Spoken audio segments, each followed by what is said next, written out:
Bienvenue dans un nouvel épisode de From the Block. Aujourd'hui, j'ai le plaisir de recevoir un reconverti de la finance traditionnelle, un entrepreneur qui a décidé de consacrer son temps et son énergie aux infrastructures et services Web3 en créant Exaion, la filiale du groupe EDF dédiée à ce sujet.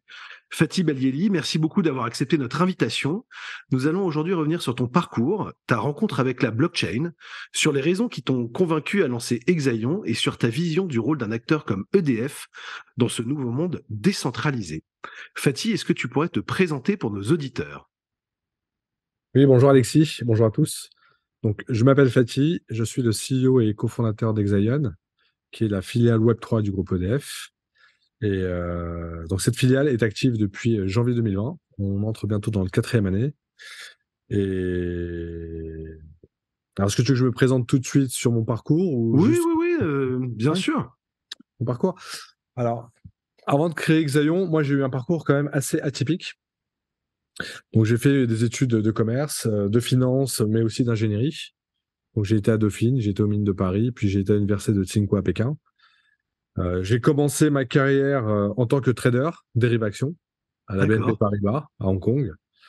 J'ai poursuivi toujours dans les activités de corporate investment banking chez BNP, mais cette fois-ci à Londres, responsable des ce qu'on appelle des Turkey countries, donc des pays turcophones, où je couvrais la Turquie et d'autres pays limitrophes.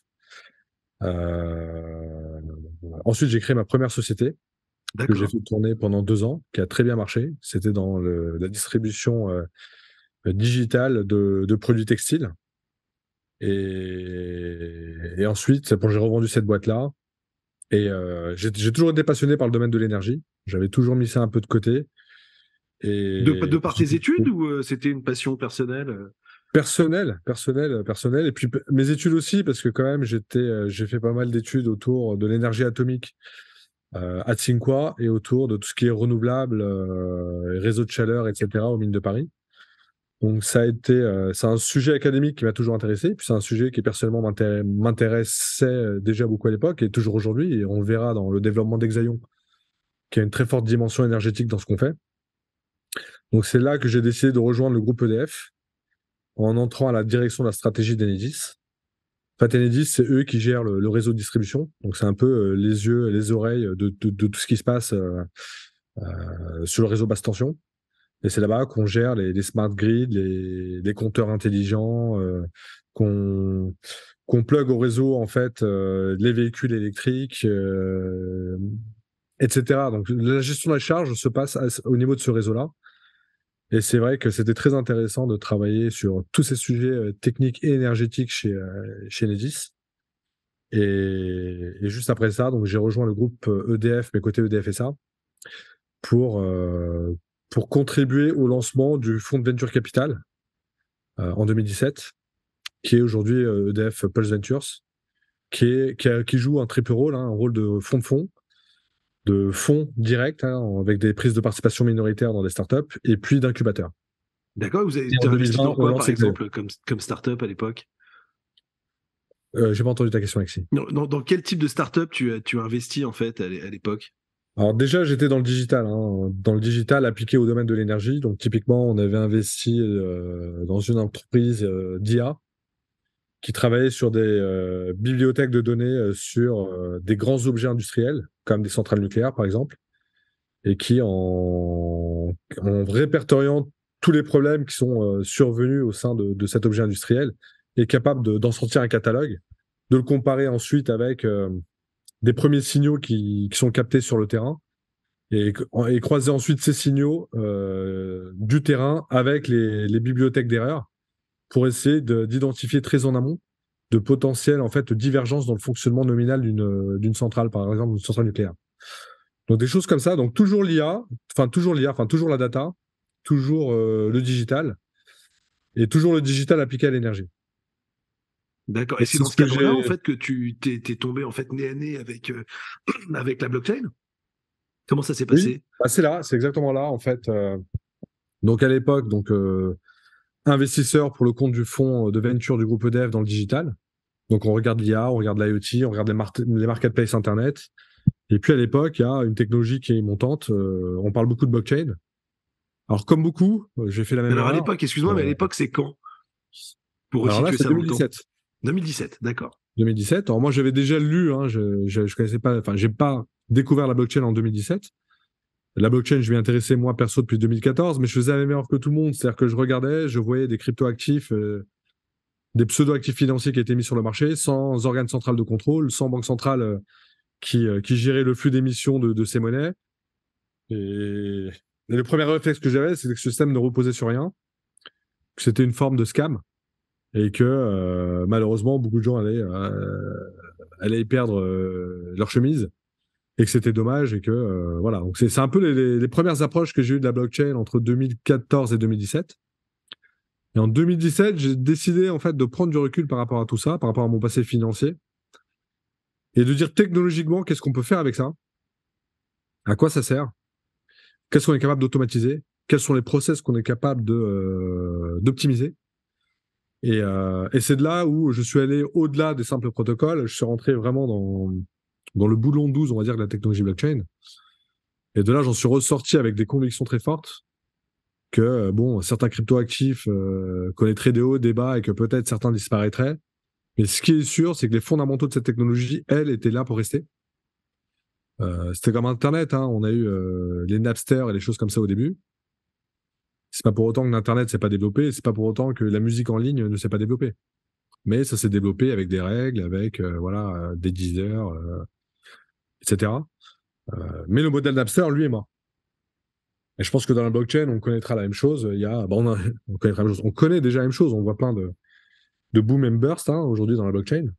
Donc plein de choses qui arrivent, qui disparaissent, des scandales financiers, comme Napster, des gens qui se font arrêter, etc. Mais ça ne veut pas dire que la technologie, elle, est vouée à l'échec. Ça veut juste dire qu'au début, il n'y avait pas de règles, que c'était un peu le Far West, et que Ouais, c'était un petit à peu petit, ça va créer. la zone grise Voilà. initiale où tout le monde Voilà. essaye, tâtonne, et puis il y a beaucoup de scams. Mais voilà, comme toute technologie, il y a une phase d'adoption qui va réguler un petit peu tout ça et remettre tout le monde sur le droit chemin. Donc, si je comprends bien, c'est la partie smart contract, en fait, qui t'a interpellé au départ presque plus que la partie protocole. C'est la... Exactement, c'est ce qu'on est capable de développer et d'automatiser à travers un smart contract. Et puis ensuite, la constatation que les grandes entreprises n'y allaient pas. Alors on y allait, on avait plein de particuliers qui allaient, plein de petites startups qui allaient, mais les grandes entreprises, malgré la promesse de la technologie, elles ne se bougeaient pas. Et c'est là où en fait je suis rentré, je me suis dit, mais pourquoi les grandes entreprises n'y allaient pas? Et à l'époque, bon, c'était un secteur qui était très mal réglementé. C'est un secteur où il n'y a pas de tiers de confiance. C'est un secteur où, dès que vous voulez lancer un projet corporate, vous faisiez face à 4, 5, 6 intermédiaires, interlocuteurs différents. Celui qui vous conseillait sur le protocole, celui qui développait le protocole, celui qui gérait l'infra, celui qui gérait la plateforme, celui qui vous développait le smart contract, celui qui vous intégrait tout ça. Et puis, sur un process assez mal ficelé au début, ça pouvait durer facile 1 an un projet. Et dans ce secteur-là, 1 an, c'est trop long. Et quand vous avez 6 interlocuteurs pendant 1 an, il y en a au moins 1 ou 2 qui disparaissent dans la période. Donc on se retrouvait avec plein de corporates qui étaient en train de lancer un premier POC et puis qui étaient contraints d'arrêter parce que un de ses intermédiaires, ses interlocuteurs avait fait faillite ou avait disparu. Puis en plus, le problème, c'est que quand vous avez 6 interlocuteurs dans la blockchain, vous voyez, il y a différentes écoles. Il y a les proof of work, il y a les proof of stake, il y a les bitcoins, il y a les Ethereum, etc. Et vous êtes sûr que sur les 6, il y a au moins 2-3 écoles différentes. Donc, il n'y a pas de convergence des idées, il n'y a pas de cohérence d'ensemble. C'est un secteur aussi qui était très instable. Dans les boîtes de conseil, les consultants blockchain, ils changeaient de job tous les 3 mois. Donc, vous n'avez pas de pérennité dans les entreprises, vous n'avez pas de pérennité dans les profils qui travaillent avec vous, et puis entre eux, les profils n'étaient pas d'accord sur les protocoles et les technologies. Sachant que beaucoup de boîtes de conseil à l'époque, et encore aujourd'hui, étaient subventionnées à travers des grandes par des protocoles blockchain. Donc, quel que soit votre besoin, ils vous recommandaient le protocole de la fondation qu'ils finançaient. Et là, on s'est dit, les corporates ne rentreront jamais dans ce bazar. Soit on y va en tant qu'éclaireur, on filtre tous les partenaires, on fait, nous, cette étude en amont, et on garde que les acteurs, les protocoles, les interlocuteurs de qualité. Et on essaie de se créer un écosystème de confiance avec Exaion qui est responsable du client de l'amont vers l'aval, quel que soit le problème, quelle que soit la boîte qui fait faillite, quel que soit l'interlocuteur qui disparaît. Le point d'entrée de l'entreprise, c'est Exaion. C'est Exaion qui gère cette cohérence ensemble. Et puis c'est Exaion qui, en plus, aujourd'hui, au fur et à mesure, s'est mis à couvrir toute cette chaîne de valeur, de bout en bout, en propre, sans même avoir à faire appel à qui que ce soit. Donc aujourd'hui, l'entreprise peut venir voir Exaion. Excuse-moi, mais tu as fait un petit saut dans le futur, parce que là, tu as déjà parlé d'Exaion qui existe déjà, mais si on peut revenir, parce qu'on va passer un peu de temps sur ce que fait Exaion, le rôle d'Exaion, mais comment est né en fait le projet Exaion? Donc tu as pris du recul, et tu t'es dit, bon, aujourd'hui, il y a des manquements. Aujourd'hui, les entreprises ne savent pas comment faire parce que toutes ces raisons d'interlocuteurs, de choix technologiques, etc., etc. Et donc, là, tu es chez EDF, tu es encore chez Pulse Ventures. Et oui. Comment arrive, en fait, comment naît chez EDF le projet Exaion? Alors, chez EDF, comme je te l'ai dit, chez Pulse Ventures, il y avait l'une des 3 directions qui était la direction incubation. Cette direction incubation, donc, elle cherche à promouvoir des intrapreneurs du groupe pour les pousser à développer une entreprise qui va servir et les besoins du marché, mais qui est en cohérence avec les activités d'entreprise. L'un des gros constats qu'on avait fait à l'époque aussi dans le domaine de la blockchain, mais pas que, le secteur de la data en général, c'est qu'elle est très énergivore. Elle consomme aujourd'hui, elle représente aujourd'hui 7% des émissions de gaz à effet de serre. En 2030, ce sera 13%, et en 2050, ce sera 100% de la consommation électrique mondiale actuelle. D'accord. Donc, voilà, c'est un sujet énergétique avant tout, la data. Une planète entière. Une planète entière, exactement. Si rien n'est fait, en 2050, ce sera une planète entière qui sera nécessaire. Les matières premières d'une planète entière qui seront nécessaires pour juste être capable de gérer la data. Et on le voit bien aujourd'hui avec l'IA générative, etc., la gestion de la donnée explose. Ça va même plus vite que les projections dont on avait disposition à l'époque.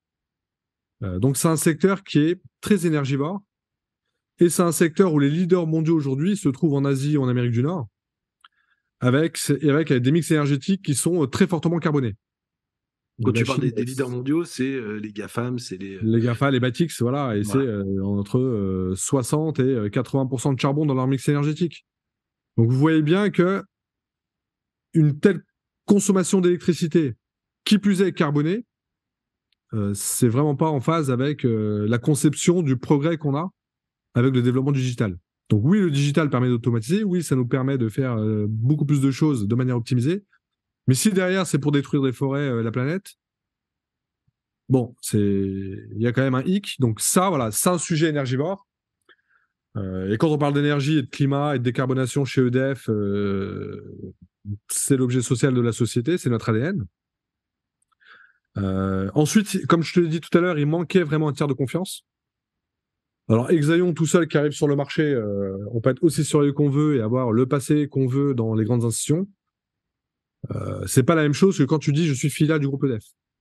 Je suis une filiale quelque part de l'État. Bien sûr. Donc moi, vous pouvez me faire confiance. Moi, vous pouvez me faire confiance. Je ne disparaîtrai pas du jour au lendemain. Je ne partirai pas avec la caisse. Je ne vous misguiderai pas dans les choix technologiques. Mon actionnaire, c'est l'État, c'est l'entreprise de service public, et on est là avant tout pour aider l'écosystème blockchain à se développer et à scaler. Et si en plus on peut aider les acteurs français et européens, c'est encore mieux. Et puis vous n'avez pas le même rapport au temps, j'imagine, que d'autres sociétés 100% privées qui, elles, doivent faire des profits très rapidement. Voilà, vous êtes une société d'infrastructure, vous avez l'habitude en tant qu'EDF de projets à très long terme. Bah, culturellement, il y a 2 choses qui sont importantes ici chez Exaion. C'est on n'a pas voulu être la énième entreprise qui zappe la partie infra long-termiste, parce que très capacivore et long-termiste, en nous concentrant que sur les lignes de code. Mais c'est logique, hein, quand vous n'avez pas le temps long et les capex qu'il faut, vous allez à l'essentiel, c'est le code. Nous, on s'est dit, voilà, on vient d'une entreprise qui culturellement, construire, gérer des objets industriels fait partie de sa culture. Donc, rentrer dans le secteur du Web3 plus largement que la blockchain, à travers l'infra, ça ne choquait personne. C'est même la culture de l'entreprise. C'est la culture de l'entreprise. Donc, construire les infras, démarrer from scratch, bâtir tout ça, prendre 2, 3, 4 ans à bâtir cette infrastructure, en y ajoutant les plateformes et puis les lignes de code. Si vous voulez, c'est le bon sens de l'histoire vu d'EDF. Ensuite, on n'a pas d'inertie dans le Web 2. C'est-à-dire que EDF est une entreprise qui vend l'énergie. À aucun moment, elle ne trace ses clients pour savoir ce qu'elle recherche sur Internet pour essayer de leur faire des placements publicitaires ou des placements de produits.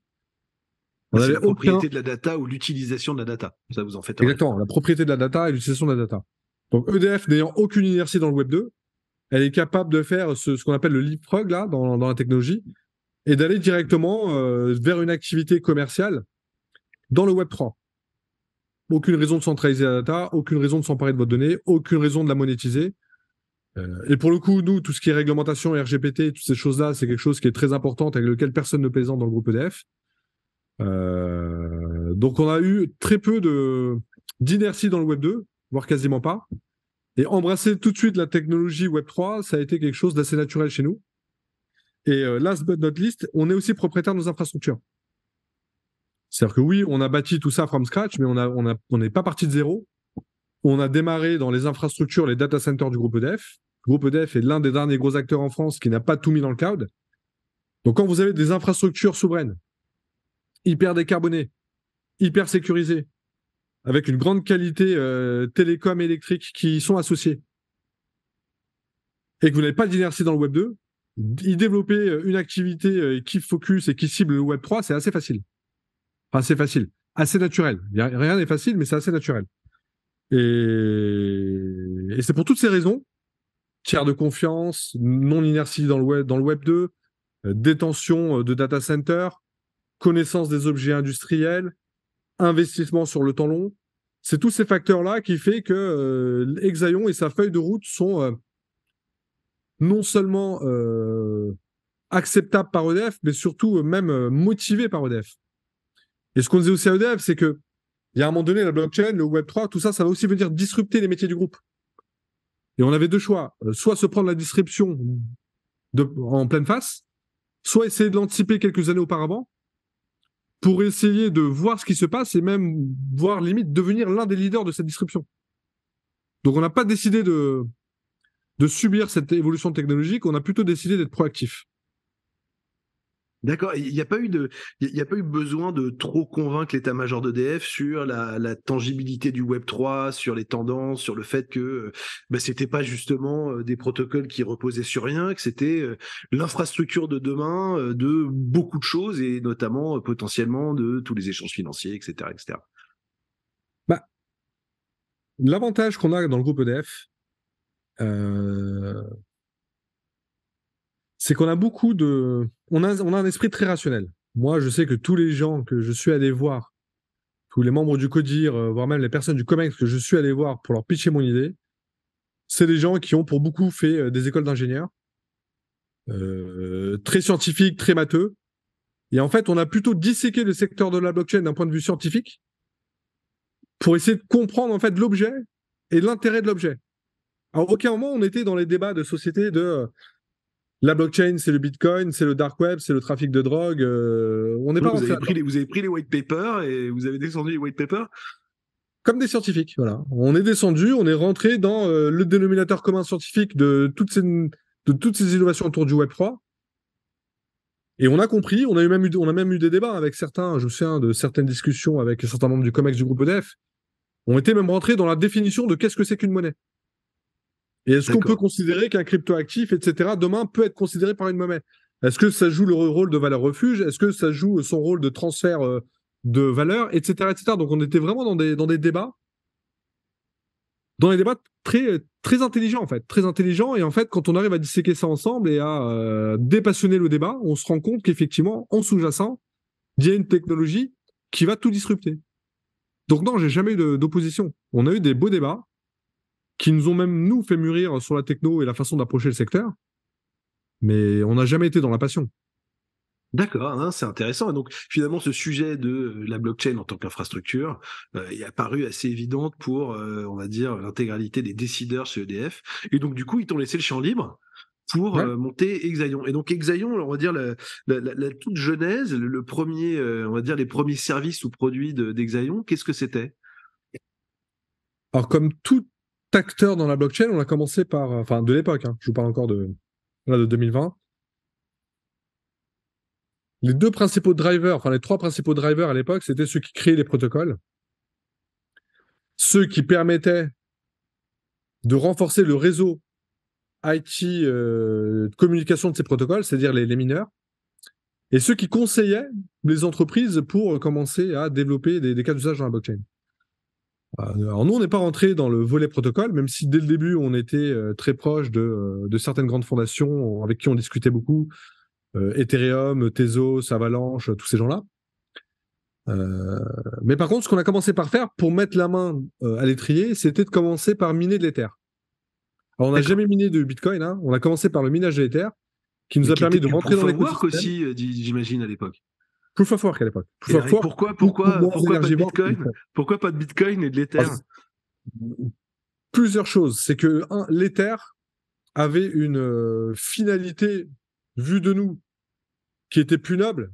C'est que c'était le protocole qui permettait de développer les smart contracts. Ouais. Donc les entreprises, quand elles iraient dans la blockchain, ce serait pour développer des cas d'usage qui tourneraient sur les smart contracts. Le Bitcoin n'a pas ça. On peut théoriquement développer des smart contracts sur Bitcoin, mais ça va pas être les mêmes perfs, ça va pas être les mêmes coûts, ça va pas être la même empreinte environnementale. Et puis deux, voilà, quand on comparait à l'époque l'empreinte carbone des deux technologies, des deux protocoles, c'était le jour et la nuit. Enfin, l'Ether consommait beaucoup moins que le Bitcoin, et puis on savait dans la trajectoire de l'Ether qu'ils avaient quelque part dans leur roadmap le passage en proof of stake. Ouais.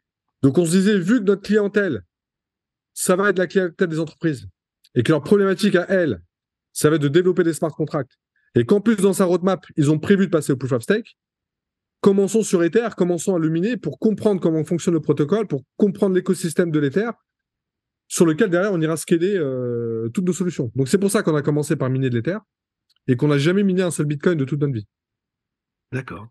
Et puis on a commencé à accompagner les entreprises dans la partie conseil développement. On a développé des smart contracts, on a conseillé des entreprises dans leur premier cas d'usage blockchain.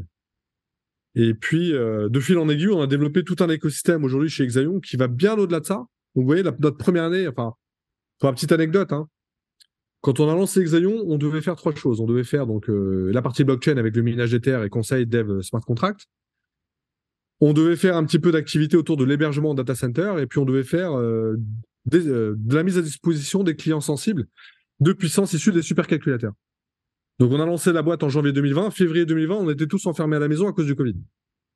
Donc tout le business qu'on était censé faire en human to human, donc d'humain à humain, c'est-à-dire le HPC, aller voir des clients, leur pitcher le produit, aller faire 2-3 allers-retours, leur faire les démos, etc., ou la partie hébergement en data center, etc., c'était des choses qu'on ne pouvait même plus développer parce que je me souviens à l'époque, je donnais des passes, des autorisations journalières pour que un membre de mes équipes puisse aller faire un aller-retour en data center dans la journée. Donc vous voyez bien que héberger des clients en data center, lancer un business massif au moment où on a même où fait des passes à la journée pour avoir le droit d'accéder au data center, c'était compliqué. Pareil, aller pitcher les entreprises sensibles françaises pour la mettre à disposition du HPC souverain, pareil, impossible. C'est pour ça qu'on a démarré par le minage de Bitcoin, d'Ether, excusez-moi. C'est parce que c'était le seul business qu'on avait en fait dans notre catalogue de services qu'on pouvait faire en machine to machine. Et alors donc, ce minage, vous le faisiez pour le compte d'EDF ou vous le faisiez pour le compte de clients? Parce que du coup, vous avez des Ethers, j'imagine, dans les comptes de la société. D'Exaion, oui. Aujourd'hui, on a miné pour Exaion. Et aujourd'hui, on a de toute façon, aujourd'hui, vous êtes obligé de en avoir, parce que vu qu'on est passé en proof of stake, voilà, donc vous êtes obligé. On a un des gros stakers français, même européens, et on a miné beaucoup d'Ether à l'époque. Et donc, du coup, je sais pas, je pose une question stupide, mais vous avez un service de staking pour les entreprises, c'est-à-dire que des entreprises qui ont des Ethers peuvent vous les déléguer pour générer du yield sur ces Ethers. Exactement. Exactement. Donc là, aujourd'hui, on le fait. On n'a pas mis l'offre en ligne sur notre page web, mais d'ici quelques mois, on aura quelque chose accessible au grand public, aux grandes entreprises directement sur le site d'Exaion. Aujourd'hui, on le fait à travers des partenaires. Aujourd'hui, la plupart des gros stakers français, en fait, gèrent le service avec Exaion en backup. Donc, on fait du B2B2C. Et c'est les sociétés intermédiaires qui proposent le service de staking, mais derrière, c'est Exaion qui fournit le service. Typiquement, alors on le sait, hein, si vous allez sur le site de Meria, vous verrez que leur partenaire, c'est Exaion. Puis nous, on dit toujours qu'on travaille avec Meria. Meria, c'est la boîte de HR, voilà. De HR, voilà, exactement. Pour ceux qui nous écoutent. Donc oui, on le fait. On stake. Et puis là, on va avoir une offre avec plein de features et plein d'options. J'imagine que vous faites pas que Ethereum, parce que vous avez commencé sur Ethereum, mais aujourd'hui, vous gérez combien de... Parce que vous faites que du Proof of Stake aujourd'hui, c'est ça? Aujourd'hui, on fait. Alors aujourd'hui, nous, on a une plateforme qui s'appelle Exaion Node, qui permet de gérer des nœuds blockchain. Donc là, demain, vous avez besoin de nœuds RPC, de nœuds d'archives sur les 8 protocoles qu'on couvre. Vous avez tous les services en ligne. Et Donc alors on gère justement, vraiment la partie infra. Ouais. et alors la typologie de clients, parce que je crois que aujourd'hui vous avez 3 offres. Peut-être qu'on peut rapidement balayer ces 3 offres et puis après parler un petit peu aussi Oui. des types de clients que vous avez aujourd'hui, des use cases, parce que je pense que c'est très intéressant pour nos auditeurs. Donc si j'ai bien compris, vous avez Exaion Studio, Exaion Node et Exaion Compute, c'est ça? Voilà. Et une quatrième BU qui arrive là, sur lequel on n'a pas trop marketé en France, mais qui connaît un démarrage en trombe en Amérique du Nord, c'est Exaion DC, donc Exaion Data Center. Est-ce que tu Euh, peux nous raconter un peu ce que c'est que donc du coup Studio, Node et Compute? Bien sûr. Donc Exaion, en fait, va beaucoup plus loin que la blockchain. Donc, effectivement, on a commencé par là, surtout la première année. Enfin, on avait créé la boîte sur 3 piliers: data center, HPC, blockchain. Suite HPC, au juste Covid, pour nos auditeurs qui savent pas ce que c'est, est-ce que tu peux expliquer très rapidement ce que c'est oui, que HPC? HPC, c'est High Performance Computing. C'est des machines qui vous permettent de réaliser plusieurs millions de milliards de calculs à la seconde. C'est ce qu'on utilise pour faire des simulations de pluviométrie, de crash test dans le secteur automobile et des choses comme ça. Typiquement, aujourd'hui, dans le secteur automobile, on n'envoie plus une voiture physique contre un mur et puis avec plein de capteurs et ensuite on vient analyser les impacts sur les cobayes et la carcasse. Aujourd'hui, tout se fait sur les ordinateurs. Sauf que les millions d'occurrences possibles suite à un crash, aujourd'hui, on les simule à travers des HPC. Et donc ce qu'on appelle des supercalculateurs. Et ça, vous en avez plein en fait, EDF, parce que On en a j'imagine que plein, pour on en a gérer plein, ouais, on en a les plein sur centrales Exaion. électriques, etc., il faut quand même des calculateurs de très haut niveau. Alors, EDF, faut le savoir, c'est l'un des leaders dans le secteur de l'HPC. Ça fait des décennies que le groupe EDF utilise des HPC. Ça fait des décennies qu'on travaille sur ces machines-là pour simuler les niveaux de pluviométrie, qu'on les utilise pour les centrales nucléaires, qu'on les utilise chez EDF Hydro, qu'on les utilise au sein de la R&D. Voilà, on est peut-être l'un des plus gros consommateurs d'HPC aujourd'hui dans le pays. Donc oui, c'est un secteur, c'est un domaine et c'est des machines qu'on maîtrise très très bien chez EDF. Bien avant Exaion. Bien avant Exaion. Ce qui vous donne un avantage en fait compétitif sur plein d'autres acteurs, j'imagine. Oui, Et même oui, à l'échelle européenne, voire mondiale, hein. oui, oui, oui, c'est clair. Et puis ensuite, tous les codes de calcul aussi. Aujourd'hui, on a notre R&D qui a développé des codes de calcul extraordinaires autour des HPC, qu'on est capable de combiner à notre puissance de calcul, de vendre à différents clients en France ou en Amérique du Nord. Donc oui, effectivement, donc je dis Exaion, c'est pas juste la blockchain. Enfin, initialement, quand on a créé la boîte, on avait déjà 3 cordes dans notre arc. Et malheureusement, à cause du Covid, on a pu en fait actionner que la première corde en 2020. Et puis maintenant, on est revenu dans notre trajectoire nominale. On a réactivé Studio, on a réactivé Compute, et on a aussi enclenché Data Center.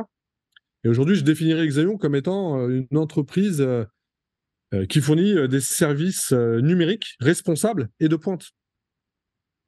Et donc, du coup, nos quatre produits, c'est Studio. Donc, Studio, pour la faire très simple, c'est tout ce qui va tourner autour du cloud 3D. Donc, ça va être des effets spéciaux pour les sociétés d'animation, les studios de production, les sociétés de gaming. Donc, ça va être des dessins animés, les effets 3D, les jeux vidéo, les digital twins pour les entreprises, jumeaux numériques. Exaion Node, ça va être toute la gestion d'infrastructures blockchain Web3 avec tous les services associés, le conseil, le développement de smart contracts et le staking. Exaion Compute, ça va être la mise à disposition de puissance de calcul haute performance. Donc ici, ça va être des HPC, ça va être des GPU, des cartes graphiques très utiles dans un secteur qui est en train d'exploser en ce moment, c'est-à-dire l'IA générative.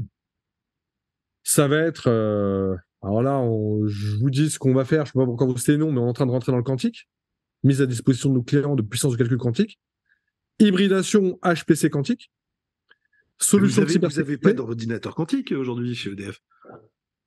Alors, on a accès à des ordinateurs quantiques, on achète du temps de calcul, euh, mais je pense que ça pourrait changer à travers Exaion dans les prochains mois. Je ne peux pas en dire plus. D'accord, d'accord. Teasing. Un petit teasing. Donc voilà, et puis des solutions de cybersécurité, de protection du transport de la donnée, d'effacement de disques, de navigation hyper sécurisée. Donc ça, c'est la partie compute. Et ensuite, la partie data center. Donc aujourd'hui, on est capable de construire un data center, d'opérer un data center, d'assurer les gestes de proximité, de faire un audit, de le décarboner, d'en optimiser le fonctionnement, de récupérer la chaleur. Bref, de décarboner et d'optimiser au maximum un data center et un data center de pointe. Un data center qui va en son sein abriter de la puissance de calcul très haute performance. En allant vers toutes les nouvelles technologies de type immersion cooling et des choses comme ça. Donc vous voyez, Exaion aujourd'hui, c'est bien plus que la blockchain. Moi, je ne peux pas vous donner exactement les chiffres, ça fait plusieurs millions d'euros de chiffre d'affaires, mais aujourd'hui, la blockchain, c'est 10 à 15% de mon chiffre d'affaires. Ouais, c'est pas étonnant, c'est pas étonnant parce que on va dire les autres cas d'usage sont des cas d'usage qui sont, on va dire, très massivement en production parce que bah voilà, les effets spéciaux, il y en a partout, des demandes de calcul de haute performance, on en a besoin au quotidien. Enfin, il y a plein de sociétés qui en ont besoin, donc j'imagine bien que ces sujets-là sont plus matures que les sujets blockchain qui sont encore, on va dire, très émergents. Et puis même de passage à l'échelle, finalement, il y a, à part des protocoles purement DeFi qui ont des gros volumes, etc. On a assez peu de use case vraiment massivement en production avec des centaines de millions d'utilisateurs au quotidien. On n'en est pas encore à ce stade de développement. Exactement. Donc aujourd'hui, voilà. Donc, on est dans les services numériques de pointe et on fait de notre mieux pour essayer de les décarboner.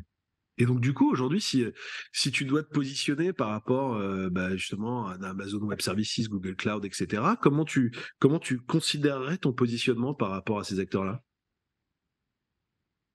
Alors déjà, c'est des mastodons. Ils ont réussi en 2 décennies à créer des infrastructures exceptionnelles, hein, incroyables. Hein. Moi, si un jour, ce serait notre rêve qu'Exaion un jour atteigne cette taille-là. On est très admiratif de ce qu'ils font, de la qualité de leurs services. C'est des acteurs incroyables.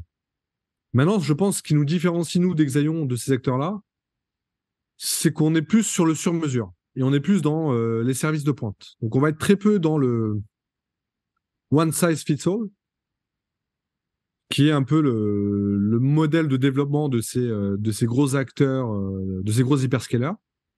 Nous, on va plutôt être sur 3-4 technologies de pointe très bien sélectionnées sur lesquelles on va essayer d'accompagner en suivant de manière très personnalisée les besoins des grands corporates. Donc on peut nous considérer, nous, comme l'entreprise qui fait du sur-mesure et qui ne travaille que sur la... Bon, moi j'ai un passé, je vous dis, j'ai grandi dans le textile et donc je fais toujours des parallèles avec le monde du textile. Donc on est plutôt, nous, dans le secteur du luxe et non pas dans le prêt-à-porter. C'est un peu réducteur, mais voilà, je trouve que c'est bien imagé. Et est-ce que tu peux nous dire, alors j'imagine qu'il y a des NDA et tu peux pas tout raconter, mais sur le secteur de la blockchain, quelles sont aujourd'hui la typologie de clients avec qui tu travailles? J'imagine que c'est très large. C'est très large. Nous, encore une fois, chez Exaion, on est très ouvert. On a cet aspect service public. Donc, on a node.exaion.com sur lequel un particulier peut venir utiliser notre service gratuitement. Un pure player Web3 de petite taille peut venir prendre la première offre à quelques dizaines d'euros par mois. Jusqu'au Go Corporate à qui on va développer quelque chose d'hyper customisé, à qui ça va coûter plus cher. Donc, on a de tout. Donc, moi, je travaille avec le secteur bancaire. On travaille beaucoup avec la Société Générale Forge. On travaille avec Crédit Agricole, on travaille avec la BNP, on travaille avec tous ces acteurs-là. Avec avec la EDF, Banque européenne d'investissement, je crois, non? La Banque européenne d'investissement, à travers nos partenaires. On n'est pas en direct avec la BEI, mais on était avec l'ASG, Goldman Sachs et Santander, qui, eux, designaient un produit pour la Banque européenne d'investissement. Ouais, c'était l'émission d'une obligation, c'est ça, 100 Ouais, 100 millions millions sur d'euros la blockchain. Ouais. sur Ethereum, ouais.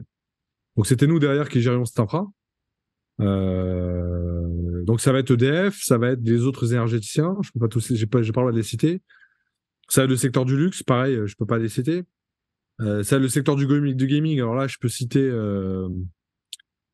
Ouais, je suis même pas sûr que j'ai le droit de le citer, donc je vais pas le faire. Par contre, dans le Web3 Pure Player Gaming, on a Dogami, par exemple. Ouais. Puis un autre acteur, gros acteur, c'est vous qui faites le pétaverse, c'est ça? C'est nous qui étions dans le pétaverse, voilà. Alors un autre gros acteur que je peux citer, pour le coup, on a le droit, c'est Ubisoft. On a beaucoup travaillé avec Ubisoft. On a travaillé avec Casino sur Lug. On travaille toujours Lug qui est avec la le fibre Lug, stablecoin euro en fait stablecoin euro. du groupe Casino. Donc voilà, donc on a des acteurs très qualitatifs, des grands corporates. Puis à côté de ça, on va être avec des pure players de type Billy, de type Dogami. Et puis avec des particuliers aussi qui sont, ou des développeurs, des étudiants qui sont sur la version gratuite de la solution. Donc on va de la banque internationale aux particuliers qui codent chez lui. Donc on couvre un peu tout. Ah, c'est vraiment passionnant. Et on peut comprendre quand même assez aisément aussi qu'une banque qui a besoin, on va dire, d'acteurs de qualité institutionnelle, en fait, finalement, aujourd'hui, vous êtes quasiment le seul qui peut apporter cette qualité de service institutionnel. Parce que j'imagine quand SG Forge ou quand la Banque européenne d'investissement, alors même si on va dire c'est un petit test, hein, c'est presque un POC, hein, c'est-à-dire que Ouais. quand on voit les volumes qui circulent au quotidien, finalement l'émission d'une obligation de 100 millions, ça reste une petite opération, mais il faut quand même la faire. Il Ouais. faut pas se faire hacker. On a besoin, voilà, de sécuriser, on va dire, sans mauvais jeu de mots, mais la chaîne de A à Z. Et aujourd'hui, finalement, vous êtes un des seuls acteurs qui permet déjà d'avoir ce niveau de sérieux, de qualité de service, j'imagine, Ouais. et qui peut répondre peut-être au cahier des charges de ces acteurs-là. Alors, dans la façon dont on adresse le marché, déjà, ce qu'on sait faire, la gestion des infras qu'on a, et les solutions sur mesure qu'on développe, en tout cas, j'ai pas vu d'autres acteurs aujourd'hui qui fassent la même chose qu'Exaion. Je pense qu'on est les seuls. Et même en termes de gestion de plateforme blockchain, vous voyez, aujourd'hui, la plupart des acteurs sont américains ou asiatiques. Mais même les acteurs de la gestion de la plateforme blockchain n'ont pas leurs infrastructures. Ils tournent eux-mêmes chez les hyperscalers du Web 2. Et nous, on est intégrés, c'est-à-dire qu'on a la plateforme Exaion, enfin Exaion Node, qui repose sur l'infrastructure Exaion. C'est pas la société, la plateforme X qui repose sur l'infrastructure de l'hyperscaler Y. Donc cette intégration aussi, elle est unique. Il n'y a personne d'autre que nous qui l'a fait au monde. Et puis comme on n'est pas dans l'approche one size fits all, on est dans une approche sur mesure. Bah, une grande entreprise, quand elle veut tester pour la première fois une émission obligataire basée sur la technologie blockchain, vu que c'est la première au monde, bah il n'y a pas une taille unique. Personne ne l'a jamais fait, il n'y a pas de track record, personne ne sait comment ça va se passer de bout en bout. Et c'est là que nous, on intervient. On intervient en faisant quelque chose d'unique, une première, sur mesure. Et puis une fois qu'on a fait ça, derrière, on est capable de l'industrialiser. Mais c'est vrai que d'avoir un acteur qui vous accompagne au jour le jour pour tester une première mondiale, avec Exaion, ouais, vous êtes en sécurité. Ouais, puis j'imagine que aussi, parce que bon, je viens d'un ancien corporate, donc je sais que, on va dire, les ressources techniques, etc., sont rares dans ces institutions-là. Donc d'avoir peut-être aussi un acteur qui a tous ses talents et qui, on va dire, maîtrise toute la partie technologique, bah, ça va être très réconfortant pour ces acteurs-là. Je pense même juste, on va dire, peut-être à des mises à jour ou des protocoles qui évoluent, parce que tous ces protocoles ont des évolutions. Et ça, j'imagine que du coup, ça, vous gérez ça en un rien de temps. Exactement. Et donc, du coup, c'est autant de travail qui ne sera pas à faire du côté de vos clients. Ça, c'est vous qui le gérez. Bah oui, on a regardé, hein, nous, passer par les services d'infrastructure blockchain d'Exaion, ça permet aux entreprises qui se lancent dans des projets blockchain de diminuer leur time to market de quasiment 30%. Et d'économiser quasiment 3 salaires à l'année. Vous Ah, voyez, entre ce qui est énorme. Hein. 3 salaires de développeurs blockchain à l'année, voilà, c'est plusieurs centaines de milliers d'euros. Alors que venir prendre la solution Exaion qui est en ligne, sur que nous, après, on scale à l'échelle, ça va vous coûter 500 euros par mois. Donc entre 6 000 euros par mois, par an, et 200, 300, 400 000 euros par an, il y a quand même un sacré gap. En plus du time Non, to market. non, c'est sûr.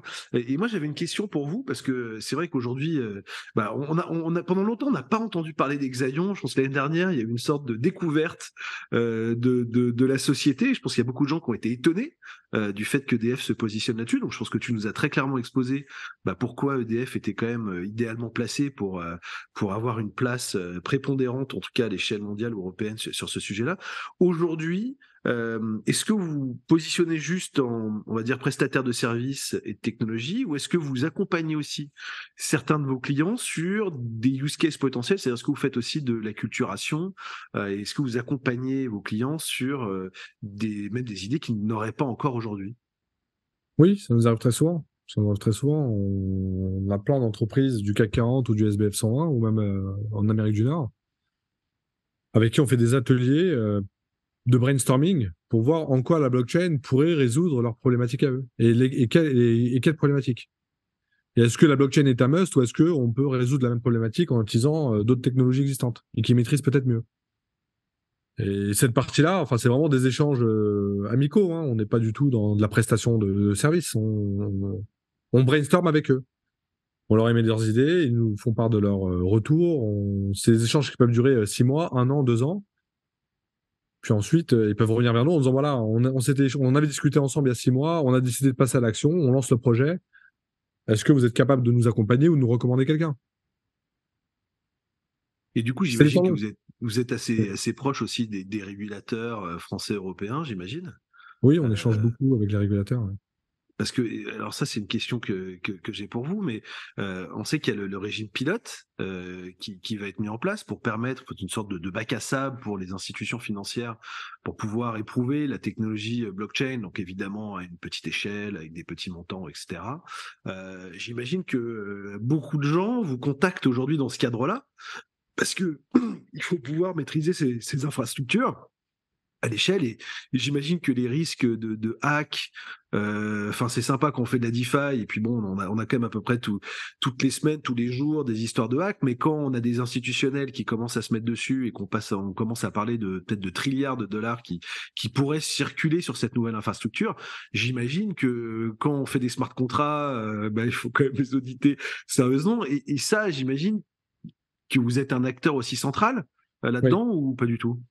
Si, si. Alors, on nous sollicite pas pour l'aspect financier du régime pilote, mais on nous sollicite beaucoup sur l'aspect gestion de l'infrastructure et cybersécuritaire. C'est ça. Sur ces deux volets-là, on est très souvent sollicité. Alors, j'ai fait plusieurs calls avec différentes entités de l'État. Des calls qui durent 1 heure, 2 heures, des interviews, plein de questions-réponses, en fait. Parce que eux veulent comprendre comment ça marche, quels sont les risques, comment est-ce qu'ils pourraient jalonner le développement de ce régime pilote, comment est-ce qu'on pourrait mettre en place un CBDC. Ouais, c'est monnaie digitale de banque centrale, pour nos Ouais, auditeurs qui ne le savent pas. exactement.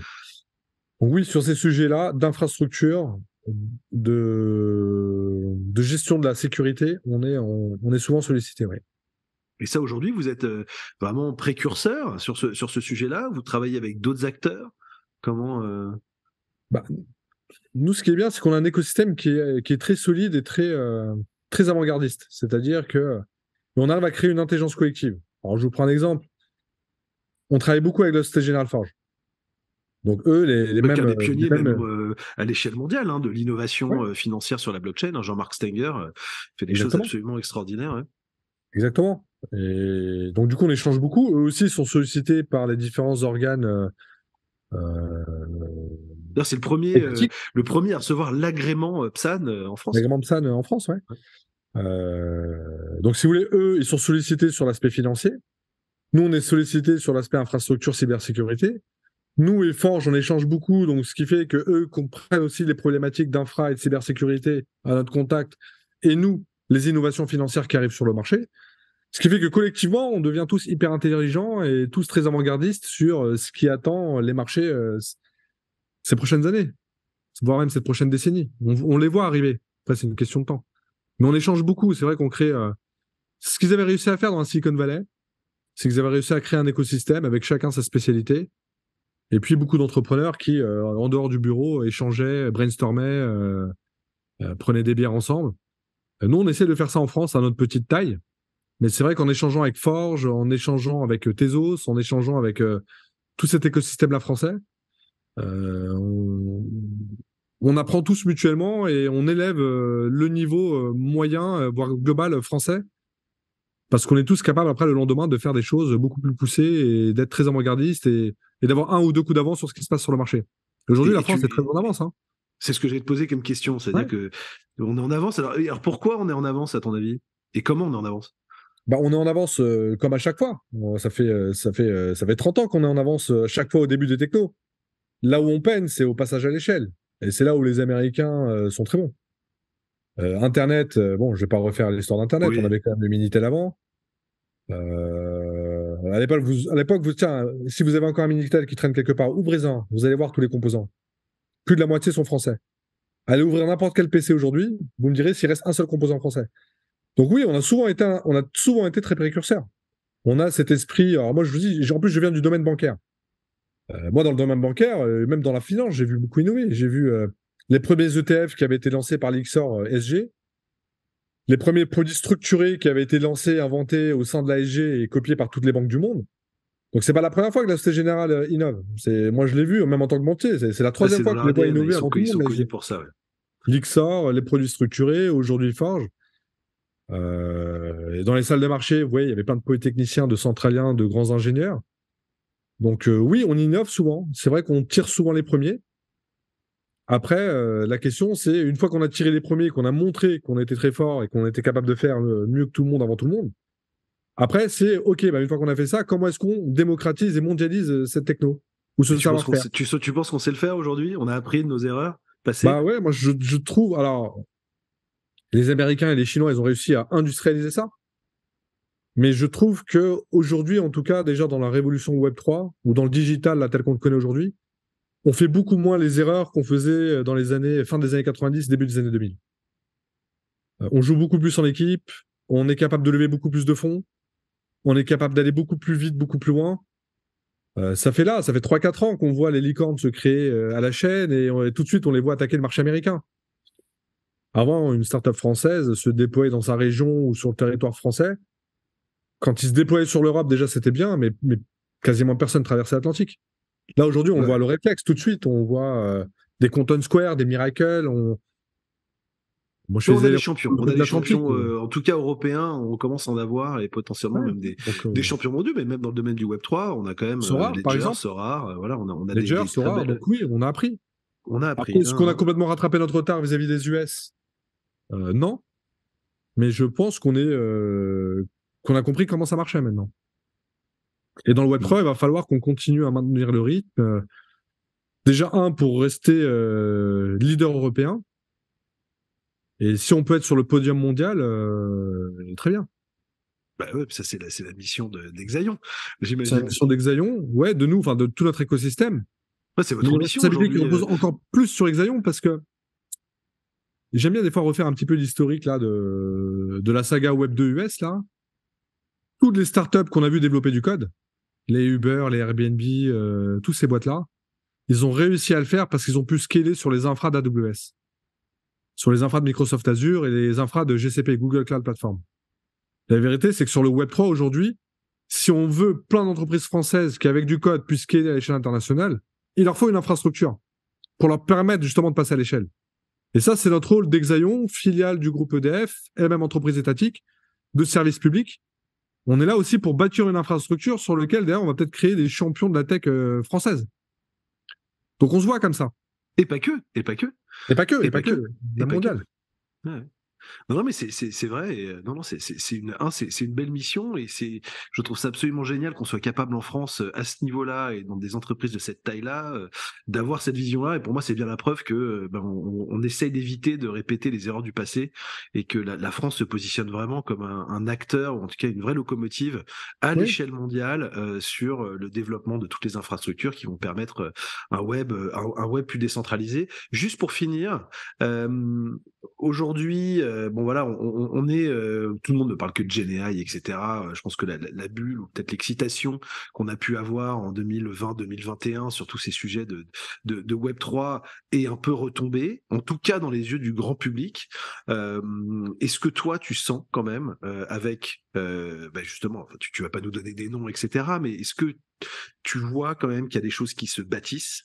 Que cette période, justement, alors on peut parler de bear market, etc., mais bon, là, c'est d'autres considérations qui sont des considérations de prix, mais maintenant, on a moins l'attention des médias. Est-ce que tu sens que ça construit toujours autant, que la thématique de la blockchain et de la décentralisation est toujours aussi présente? Alors, très bonne question.